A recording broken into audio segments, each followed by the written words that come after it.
മകളായി വന്ന കുട്ടി പറഞ്ഞല്ലോ അന്തകനെ കണ്ടുപിടിക്കണം. അപ്പോൾ അത് എങ്ങനെയാണെന്ന് ചോദിച്ചപ്പോൾ കംസൻ്റെ സഭയിലുണ്ടായിരുന്നതിൽ ഏറ്റവും ശക്തി സ്വരൂപമായിട്ടുള്ള കംസനേക്കാൾ ശക്തിയുള്ളവളാണ് പൂതന. ഒരർത്ഥത്തിൽ പറഞ്ഞാൽ പൂതന കംസന് ഉറപ്പ് കൊടുത്തു, കംസ അങ്ങ് വിഷമിക്കേണ്ട, ഞാനിവിടെ ഇല്ലേ, ഞാനുള്ള കാര്യം മറന്നുപോയോ, ഞാൻ ഉടനടി പോകുന്നുണ്ട്. പക്ഷേ എവിടെയാ കൃഷ്ണൻ എന്ന് ആർക്കും അറിയില്ലല്ലോ, എവിടെയാണ് ഈ കുഞ്ഞുണ്ടെന്ന് ആർക്കും അറിയില്ല. അപ്പോൾ പോകുന്നുണ്ട്. എങ്ങനെയാണ് പോകുന്നത്, എങ്ങോട്ടാണ് പോകുന്നത്? പൂതന കംസന് കൊടുത്തൊരു വലിയ വാഗ്ദാനമുണ്ട്. ഈ ഭൂലോകത്ത് 10 വയസ്സ് വരെ പ്രായമുള്ള സർവ്വ കുഞ്ഞുങ്ങളെ ഞാൻ വധിച്ചേക്കാം. ഒരാളെ വധിക്കാനല്ല പൂതന പോകുന്നത്. എന്താ 10 വയസ്സ് വരെ പ്രായമുള്ള ദേവകിയുടെ കല്യാണം കഴിഞ്ഞിട്ട് 10 വർഷമായിട്ടുണ്ട്. അപ്പോൾ ദേവകിയുടെ കല്യാണം കഴിഞ്ഞ 10 വർഷത്തിനുള്ളിൽ ഇതിന് മുമ്പ് ഏതെങ്കിലും കുഞ്ഞ് മാറ്റപ്പെട്ടിട്ടുണ്ടെങ്കിലും, മനസ്സിലായില്ലേ, ഇവിടെ 7ാമത്തെ ഒരു ഗർഭം മാറിയിട്ടുണ്ടല്ലോ, അലസിപ്പോയെന്ന് പറഞ്ഞാൽ, അതും ഇനി മായ കൊണ്ട് ഇങ്ങനെ വേറെ എവിടെയെങ്കിലും ആയിട്ടുണ്ടെങ്കിൽ പോലും അങ്ങനെ ഏതെങ്കിലും ഇനി 1ാമത്തെ കുഞ്ഞിനകത്ത് തന്നെ എന്തെങ്കിലും മായാട്രിക്ക് കാണിച്ചും മാറ്റിയിട്ടുണ്ടെങ്കിലും 10 വയസ്സിൽ താഴെയുള്ള മുഴുവൻ കുഞ്ഞുങ്ങളെ ഈ ഭൂമണ്ഡലത്തിൽ ഞാൻ വധിച്ചേക്കാം. ഇതിനേക്കാളും വലിയ സന്തോഷം കംസന് വരുമോ പിന്നെ? അപ്പോൾ ഇവിടെ നിന്ന് ആലോചിച്ചൊക്കെ ഒരു വലിയ ജനറേഷൻ ഗ്യാപ്പാണ് അല്ലേ. ഒരേ പ്രായത്തിലുള്ളൊരു 10 വർഷത്തെ പ്രായത്തിൽ, അതും വയസ്സെന്നവരുമല്ല, ചെറുപ്പക്കാർ കുട്ടികളിൽ 1 മുതൽ 10 വയസ്സ് വരെയുള്ള ലോകത്തുള്ള മുഴുവൻ കുഞ്ഞുങ്ങൾ ഒരേ സമയത്ത് മരണപ്പെട്ടാൽ ഈ ലോകത്തിൻ്റെ ഗതി എന്താവും? ജനറേഷന് വലിയൊരു വ്യത്യാസം വരും.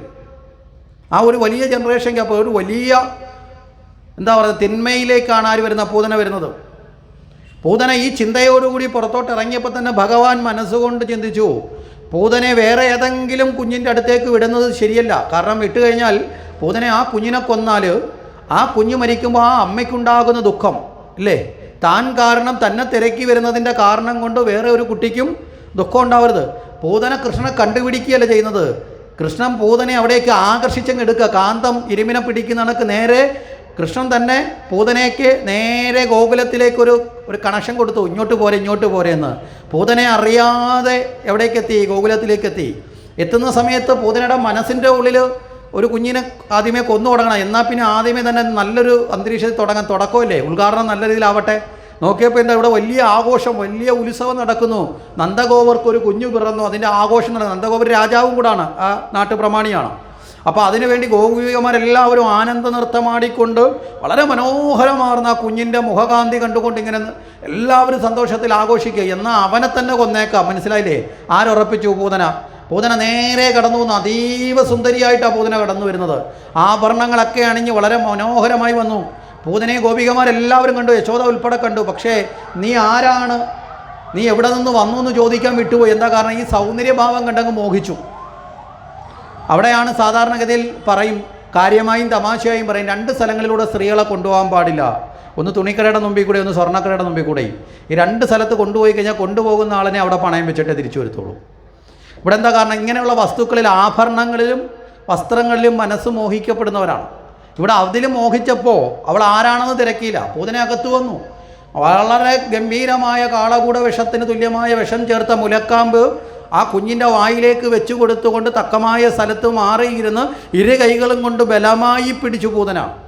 കാര്യം എന്താ? ഈ വിഷത്തിൻ്റെ രൂക്ഷഗന്ധം കൊണ്ട് വിട്ടുപോകരുത്. ഭഗവാനാകട്ടെ തൻ്റെ കൈ കൊണ്ട് പൂതനയുടെ മാറിലും ഒന്ന് പിടിച്ചു. കുറേ കഴിഞ്ഞപ്പോൾ പാലും കുടിച്ച് രക്തവും കുടിച്ച് പ്രാണൻ നഷ്ടപ്പെടുന്ന അവസ്ഥ പൂതന അലറി ഭയങ്കര രൂപിണിയായി മാറിയിട്ട് തൻ്റെ സർവ്വശക്തിയും എടുത്ത് ആ കുഞ്ഞിനെ ദൂരേക്ക് വലിച്ചെറിയാൻ ശ്രമിച്ചു. പൂതനയുടെ പിടി വിട്ടു, പക്ഷെ ഭഗവാന്റെ പിടി അത് വിട്ടിട്ടില്ല. ഭഗവാൻ പിടിച്ചാൽ അത് വിടില്ല. ആ പിടി അവിടെ തന്നെ നിന്ന് പൂതനെ അവസാനം മരിച്ച് അവിടെ വീണു. അപ്പോൾ ഈ ബഹളം കേട്ടുകൊണ്ട് യശോദയും മറ്റുള്ളവരെല്ലാം ഓടി വരുമ്പോൾ ആ വലിയ രാക്ഷസിയുടെ മുകളിൽ ആര് കിടക്കുന്നു? കുഞ്ഞ് കിടന്ന് കളിക്കുന്നു. യശോദ ഞെട്ടിപ്പോയി, എൻ്റെ കുഞ്ഞിനെന്തെങ്കിലും പറ്റിയോ?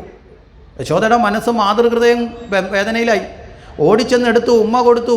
യശോദ അനവധി പ്രാർത്ഥനകൾ നടത്തി, ഭഗവാനെ എൻ്റെ കുഞ്ഞിനെ നീ രക്ഷിച്ചല്ലെന്നോ. എല്ലാവരും രക്ഷിക്കുന്ന ഭഗവാനാണ്, ഇതൊന്നും ആർക്കറിയില്ല, യശോദയ്ക്കറിയില്ല. ഈ സമയത്ത് നന്ദഗോപർ മധുരയിൽ പോയി നന്ദഗോപർ തിരിച്ചു വന്നു. നന്ദഗോപർ ഈ വൃത്താന്തമൊക്കെ അറിഞ്ഞു, ഒരു ഭീകര രാക്ഷസി വന്നു എന്നും എന്തായാലും കുഞ്ഞിനൊന്നും സംഭവിച്ചില്ല എന്നൊക്കെ അറിഞ്ഞു. അവസാനം എന്ത് ചെയ്തു? മഴവും കോടാലിയൊക്കെ കൊണ്ടുവന്ന് ഈ ശരീരം വെട്ടിമുറിച്ച്, അത്രയും വലിപ്പം ഉണ്ടായിരുന്നു ഈ ശരീരത്തിന് പൂതനയുടെ, വെട്ടിമുറിച്ചിട്ട് ഇത് കൊണ്ടുപോയി കത്തിച്ചു. കത്തിച്ച സമയത്ത് അതിൽ നിന്ന് നല്ല ഗംഭീരമായ അകിലിൻ്റെയും ചന്ദനത്തിൻ്റെയൊക്കെ ഗന്ധം വരാൻ തുടങ്ങി. പൂതനയുടെ ശരീരത്തിൽ ഇത്രയും ഗന്ധമോ എന്ന് പലരും ചോദിച്ചു. എന്താ കാരണം? ശത്രുതാഭാവത്തിലാണെങ്കിലും ഭഗവാന്റെ സ്പർശം ഉണ്ടായപ്പോൾ ആ ശരീരം അത്ര ശ്രേഷ്ഠമായി ശുദ്ധമായി മാറിയെന്ന് പറഞ്ഞാൽ പൂതനയ്ക്ക് മോക്ഷം കിട്ടിയെന്ന് പറഞ്ഞാൽ അതിലൂടെയാണ്. അപ്പോൾ അവിടെ തന്നെ പട്ടതിരി പറഞ്ഞപ്പോൾ ചോദിക്കുക, പൂതന ശത്രുതാഭാവത്തിൽ മുല കൊടുത്തപ്പോൾ ഇത്രയും ശ്രേഷ്ഠമായ സുഗന്ധപൂരിതമായി പൂതന മാറിയെങ്കിൽ വാത്സല്യത്തോടുകൂടി മുലയൂട്ടി യശോദയ്ക്ക് എത്ര ഭാഗ്യമുണ്ടാവും അല്ലേ? നമ്മളൊന്ന് ആലോചിച്ച് നോക്ക്. ഭഗവാന്റെ ആ ഒരു കടാക്ഷത്തിൽ അവിടെ പൂതനയ്ക്ക് മോക്ഷം കൊടുത്തു. പൂതന എന്ന് പറഞ്ഞാൽ എന്താ? ന പൂത, ശുദ്ധമല്ലാത്തവൾ, അശുദ്ധ. അശുദ്ധം എന്ന് പറഞ്ഞാൽ അജ്ഞാനം. അപ്പോൾ അജ്ഞാനമാണ് നമ്മുടെ ജീവിതത്തിൽ നിന്ന് ആദ്യം തന്നെ നമ്മൾ മാറ്റേണ്ടത്. ഭഗവാന്റെ അവതാര ഭഗവത് ചിന്തയിലേക്ക് വരുമ്പോൾ ആ ഭഗവത് ചിന്ത വളരണമെങ്കിൽ ആദ്യം എന്തിനെ മാറ്റണം? അജ്ഞാനത്തെ മാറ്റണം. അതിനാണ് പൂതന വധം. മനസ്സിലായില്ലേ? അജ്ഞാനമാണ്. അജ്ഞാനമായതുകൊണ്ടാണല്ലോ ഒരിക്കലും ചെയ്യാൻ പാടില്ലാത്ത മാതൃത്വത്തിൽ വിഷം ചേർക്കുക എന്ന് പറഞ്ഞാൽ അജ്ഞാനികളെ ചെയ്യുള്ളൂ. അതാണ് പൂതന. അപ്പം നമ്മളിൽ മാറേണ്ട ഒരു ദുർഗുണം. അത് കഴിഞ്ഞ് രണ്ടാമത് ഷടകാസുരൻ വരുന്നു. ഷടകാസുരൻ വരുന്നത് എങ്ങനെയാണ്? ശരീരഭാവത്തിലല്ല, അരൂപിയായിട്ടാണ്, ജഡത്വവാദമാണ്. അതുകൊണ്ടൊരു വണ്ടിച്ചക്രത്തിൻ്റെ ചക്രത്തിൽ കയറിയിരുന്നു. ആ ചക്രം പതുക്കെ പതുക്കെ ഉരുണ്ട് ഭഗവാന്റെ നേരേക്ക് വന്നു അല്ലേ? ആ സമയത്ത് ഭഗവാൻ തൻ്റെ കാലുകൊണ്ട് തൊഴിച്ച ചക്രം തകർന്നു വീണു. വളരെ ദൂരേക്ക് തെറിച്ച വണ്ടിയും ചക്രങ്ങളും പോയി വീണു. അവിടെ ജഡത്വവാദത്തെ ഇല്ലാതാക്കാനുള്ള ബോധമാണ് പകരുന്നത്. മനസ്സിലായോ? അപ്പോൾ അജ്ഞാനം, ജഡത്വവാദം. എന്താ ജഡത്വവാദം? ജഡത്വവാദം വെച്ചാൽ നശിക്കപ്പെടുന്ന വസ്തുക്കൾ സത്യമാണെന്ന വാദത്തെയാണ് ജഡത്വവാദം എന്ന് നിർണ്ണയിക്കുന്നത്. മനസ്സിലായോ? നശിക്കപ്പെടുന്ന വസ്തുക്കളെയല്ലേ നമ്മളിപ്പോൾ മോഹിക്കുന്നത് കൂടുതലും. ഈ പ്രപഞ്ചത്തിൽ ചുറ്റും കാണപ്പെടുന്ന ഇന്ദ്രിയങ്ങൾ കൊണ്ട് കാണുന്നതും അനുഭവിക്കുന്നതുമായ എല്ലാ വസ്തുക്കളും നശിക്കുന്നതാണ്. ഭൗതികമായ സമ്പത്തെല്ലാം നശിക്കുന്നതാണ്. ആ ഭൗതികമായ വസ്തുക്കളാണ് സത്യം എന്നുള്ള ബോധത്തെ ഉപേക്ഷിക്കണം. അതാണ് ഷടകാസുരവധം പഠിപ്പിക്കുന്നത്. അത് കഴിഞ്ഞാൽ അടുത്തത് വരുന്ന തൃണവർത്താസുരനാണ്. ഒരു ചുഴലിക്കാറ്റ് പോലെ വന്നു. അമ്മയുടെ മടിയിലിരുന്ന് പാല് കുടിക്കുന്ന സമയത്താണ് വരുന്നത്. അമ്മയ്ക്ക് ദുഃഖമൊന്നും ഉണ്ടാകാതിരിക്കാൻ വേണ്ടി തൻ്റെ ശരീരഭാരം ഒന്ന് വർദ്ധിപ്പിച്ചതായി തോന്നിപ്പിച്ചു. ആ തോന്നൽ വന്നപ്പോൾ അമ്മ എന്ത് ചെയ്തു? അവിടെ കിടത്തിയിട്ട് അകത്തേക്ക് പോയി. ഈ സമയം തൊട്ട് തൃണവർത്തൻ വന്ന് ചുഴലിക്കാറ്റായി അടിച്ച് എല്ലാവരുടെ കണ്ണിലും പൊടിപടലങ്ങൾ പടർത്തി ആ കുഞ്ഞിനെ അവിടെ നിന്ന് എടുത്ത് മുകളിലേക്ക് കൊണ്ടുപോയി. എന്തിനാ? മുകളിലേക്ക് കൊണ്ടുപോയിട്ട് താഴേക്ക്. ഇവിടെ എന്തുകൊണ്ടാണ് ഷടകാസും തൃണവർത്തനും ഒക്കെ പൂതനയുടെ പിന്തുടർന്ന് ഇവിടെ വന്നതെന്ന് ചോദിച്ചാൽ, പൂതന പോയ വഴി അന്വേഷിച്ചാണ് ഇവർ വരുന്നത്. അങ്ങനെ അന്വേഷിച്ച് വന്നപ്പോഴറിഞ്ഞ പൂതന ഇന്നൊരു കുഞ്ഞിന് പാല് കൊടുത്തപ്പോഴാണ് മരിച്ചത്. അപ്പം എന്നാൽ പിന്നെ ഇവൻ തന്നെ ആയിരിക്കും എന്നുള്ള ഉദ്ദേശം കൊണ്ടാണ് ഇവരെല്ലാവരും വന്ന് കൃഷ്ണ നേരെ വരുന്നത്. ഇത് ഇവനെ കൊന്നിട്ട് പോയി കംസനോട് പറയാമെന്ന് വിചാരിച്ചാൽ വരുന്നത്. പക്ഷേ കംസനോട് പറയാൻ വേണ്ടി തിരിച്ചു പോകുന്നില്ലല്ലോ. അതുകൊണ്ട് കംസൻ ഇതുവരെ അറിയുന്നതുമില്ല ഇതൊന്നും, തൻ്റെ അന്തകൻ ആരാണെന്ന്. ഈ ചുഴലിയായി വന്ന് മുകളിലേക്ക് പോയി അവിടെ നിന്ന് താഴേക്ക് എറിഞ്ഞു കൊല്ലാൻ വേണ്ടിയിട്ടാണ്. ഭഗവാൻ എന്ത് ചെയ്തു? മുകളിലേക്ക് വന്നപ്പോൾ കാല് കൊണ്ട് ഞെരിച്ച് അവിടെ തൃണവർത്തനെ വധിച്ചു. ഈ തൃണവർത്തൻ ആരാണ്? കാമവാസനയാണ്. കാമവാസന നമ്മൾ ഉപേക്ഷിക്കേണ്ടതാണ്. അജ്ഞാനം മാറ്റണം, ജഡത്വവാദം മാറ്റണം. അത് കഴിഞ്ഞാൽ കാമവാസന, അമിതമായ മോഹ, അത്യാഗ്രഹങ്ങൾ നമ്മൾ എന്ത് ചെയ്യും? ചുഴലിക്കാറ്റ് പെട്ടതുപോലെ വട്ടം ചുറ്റിക്കും. ശരിയല്ലേ? നമ്മുടെ ബോധത്തെ ഇട്ട് കറക്കും, കണ്ണിൻ്റെ കാഴ്ചയെ കുറയ്ക്കും, പൊടിപടലങ്ങൾ പകർത്തും, ശരിയായ കാഴ്ച മറച്ചു വെച്ചിട്ട് പലതിനും വേണ്ടി വാശി പിടിക്കും. ഇതൊക്കെ ഉണ്ടാവുന്നത് എപ്പോഴാണ്? അമിതമായ മോഹങ്ങൾക്ക് അടിമപ്പെടുമ്പോൾ. അതാണ് ചുഴലിക്കാറ്റായി വരുന്നത്. അതിൽ പെട്ടുപോയാൽ, അമിതമായ മോഹങ്ങൾക്ക് അടിമപ്പെട്ടാൽ ഒരിക്കലും മനസ്സിന് ശാന്തി ഉണ്ടാവുമോ? ഒരിക്കലും ഉണ്ടാവില്ല. അതാണ് കാമവാസനയാണ്. തൃണവർത്തനെയും വധിച്ചു. അത് കഴിഞ്ഞിട്ട് നേരെ ഭഗവാന്റെ നാമകരണമാണ് വരുന്നത്. ആ സമയത്ത് ഗർഗാചാര്യർ വന്നു. അച്ഛൻ്റെ അമ്മയുടെ അഭാവത്തിൽ ഗുരുനാഥനാണ് പേരിടുന്നത്. ഇവിടെ നന്ദഗോപരും യശോദയും യഥാർത്ഥ അച്ഛനും അമ്മയല്ലല്ലോ. അവർക്കിതുവരെ അറിയില്ല കൃഷ്ണൻ ഡ്യൂപ്ലിക്കേറ്റായിട്ട് വന്നതാണെന്ന്, പകരം വന്നതാണെന്ന് അറിയത്തില്ല. ഇതാദ്യമായിട്ട് അവരറിയുന്നത് എപ്പോഴാണെന്ന് വെച്ചാൽ ഗർഗാചാര്യർ വരുമ്പോഴാണ്, ഈ നാമകരണ വേളയിലാണ്. അതുവരെ ദേവകിക്കും വസുദേവർക്കും മാത്രമേ അറിയുള്ളൂ സത്യം. അവർ പറഞ്ഞു വിട്ടു, വളരെ രഹസ്യമായി പോയി പേരിടണം. എന്താ കാരണം? കൃഷ്ണൻ ആണെന്ന്, ദേവകിയുടെ പുത്രനാണെന്ന് ആരറിയരുത്? കംസൻ ഒരു തരത്തിൽ പോലും അറിയരുത്. വസുദേവർ ഇവിടേക്ക് വന്നാൽ അറിയും. കാരണം വസുദേവരുടെ പുറകിലൊക്കെ ചാരന്മാരുണ്ട് എങ്ങോട്ട് പോകുന്നറിയാൻ വേണ്ടിയിട്ട്. പക്ഷേ ഗർഗാചാര്യൻ അങ്ങനെയല്ല. ഇടയ്ക്കിടയ്ക്ക് നാട്ടിലെല്ലാം യാത്ര ചെയ്യുന്ന ആളാണ്ട് ശ്രദ്ധിക്കത്തില്ല. ഗുരുനാഥനാണ്, സന്യാസിയാണ്. ഗർഗാചാര്യ വന്ന് ഉചിതമായിട്ട് വളരെ രഹസ്യമായി ആ കുട്ടികളെ എടുത്തുകൊണ്ടുപോയി ഒരു തരത്തിൽ പോലും ഒരു ആഘോഷമില്ലാതെ പേരിട്ടു. ഇല്ലെങ്കിൽ ഗർഗാചാര്യർ എന്തുകൊണ്ട് ഒരു വീട്ടിൽ പോയി കുഞ്ഞിന് പേരിട്ടു എന്നുള്ളത് എല്ലാവരും ചർച്ച ചെയ്യും. അപ്പോൾ കംസൻ അറിയും. അതുകൊണ്ട് പേരിട്ടു. ആ സമയത്താണ് ആദ്യമായിട്ട് ബലരാമനെ കൃഷ്ണൻ്റെ സവിധത്തിലേക്ക് കൊണ്ടുവരുന്നത്. ഗർഗാചാര്യർ പറഞ്ഞു, രോഹിണിക്കൊരു പുത്രനുണ്ട്, അതും വസുദേവൻ്റെ പുത്രനാണ്, കൊണ്ടുവരാൻ പറഞ്ഞു. കൂട്ടിക്കൊണ്ടുവന്നു നന്ദഗോപരെ. ആ സമയത്താണ് യശോദ അറിയുന്നത് തൻ്റെ കുഞ്ഞല്ല. ഒന്ന് ആലോചിച്ച് നോക്കേ, സ്വന്തം കുഞ്ഞിനെ പകരം കൊടുത്ത് മറ്റൊരു കുഞ്ഞിനെ സ്വീകരിക്കുന്ന ഒരു അമ്മയുടെ ഭാവം നമ്മൾ ആരെങ്കിലും തയ്യാറാവുമോ? സ്വന്തം കുഞ്ഞിനെ ഇനി അതിനേക്കാൾ നല്ല കാണാൻ കൊള്ളാവുന്നൊരു കുഞ്ഞിനെ തരാം, ഇതിനി തന്നേക്കാൻ പറഞ്ഞാൽ കൊടുക്കുമോ? ഒരിക്കലും കൊടുക്കില്ല. പക്ഷേ ഇവിടെ യശോദയ്ക്ക് മുമ്പേ പറഞ്ഞതുപോലെ ഗർഗാചാര്യർ കൃത്യമായി പറഞ്ഞു, യശോദേ, നിനക്ക് പുത്രഭാഗ്യം എന്ന് പറയുന്നത് ഇല്ലായിരുന്നു യഥാർത്ഥത്തിൽ. പക്ഷേ ഭഗവാന്റെ അവതാരത്തിനൊരു പാത്രമായതുകൊണ്ട് നിനക്കൊരു പുത്രഭാവത്തിന് യോഗമായ ദേവി വന്ന് മകളായി ജനിച്ചു എന്ന് മാത്രമേ ഉള്ളൂ. അതുകൊണ്ട് തന്നെ അത് ശാശ്വതമായ ശിശുവല്ല, യോഗമായയാണ്. മായ എന്ന് പറഞ്ഞാൽ ഇല്ലാത്തതാണ്, ഉണ്ടെന്ന് ഭാവം ജനിപ്പിച്ചു. മനസ്സിലായില്ലേ? പക്ഷേ ആ അമ്മ എന്ന ഭാവം നിന്നിൽ വന്നതുകൊണ്ട് നിനക്ക് പിന്നീട് ദുഃഖം ഉണ്ടാവാതിരിക്കാൻ സാക്ഷാൽ ഭഗവാൻ തന്നെ കുഞ്ഞായിട്ട് ഇവിടെ വന്ന് നിനക്ക് അനുഗ്രഹിച്ചു. അത്രയും വലിയ ഭാഗ്യം ആർക്ക് കൊടുത്തു? യശോദയ്ക്ക് കൊടുത്തു. അതും കൂടെ കേട്ടപ്പോൾ യശോദയുടെ കണ്ണ് നിറഞ്ഞു. ആനന്ദം കൊണ്ട് ആ കുഞ്ഞിനെ വീണ്ടും വീണ്ടും എടുത്ത് ഉമ്മ വെച്ചു. അവിടെ മൂത്തപുത്രന് ബലമുള്ളത് കൊണ്ട് ബലരാമൻ എന്ന് പേര് കൊടുത്തു, സംഘർഷണൻ എന്ന ഒരു പേരും കൊടുത്തു. രണ്ടാമത്തെ കുഞ്ഞിന് കൃഷ്ണൻ എന്ന് പേരെടുത്തു. കൃഷ്ണ നിറത്തോട് കൂടിയവൻ. എന്താ കൃഷ്ണ നിറം? കൃഷ്ണ നിറം എന്താ? കറുപ്പാണ്. നമ്മളിപ്പോൾ ഈ ചില ചിത്രകാരന്മാരൊക്കെ നീല കളറൊക്കെ അടിച്ചുകൊണ്ട് നീലയാണ് എന്നൊക്കെ പറഞ്ഞ് ചിന്തിക്കാറുണ്ട്. കൃഷ്ണൻ്റെ നിറം നല്ല കറുപ്പാണ്. എന്താ കറുപ്പിൻ്റെ പ്രത്യേകത? നിറത്തിന് പോലും നമ്മളിലേക്ക് പകരാനുള്ള അറിവിൻ്റെ തലമാണ്. എന്താ കൃഷ്ണ നിറത്തിൻ്റെ പ്രത്യേകത? എന്താ? നിറം എന്ന് പറഞ്ഞാൽ വർണ്ണം. വർണ്ണം എന്ന് പറയപ്പെടുന്നത് സ്വഭാവത്തെയും ഗുണങ്ങളെയുമാണ്. മനസ്സിലായില്ലേ? അല്ലാതെ ഈ കളറിനെയല്ല, സ്വഭാവത്തെയാണ്, ഗുണങ്ങളെയാണ്.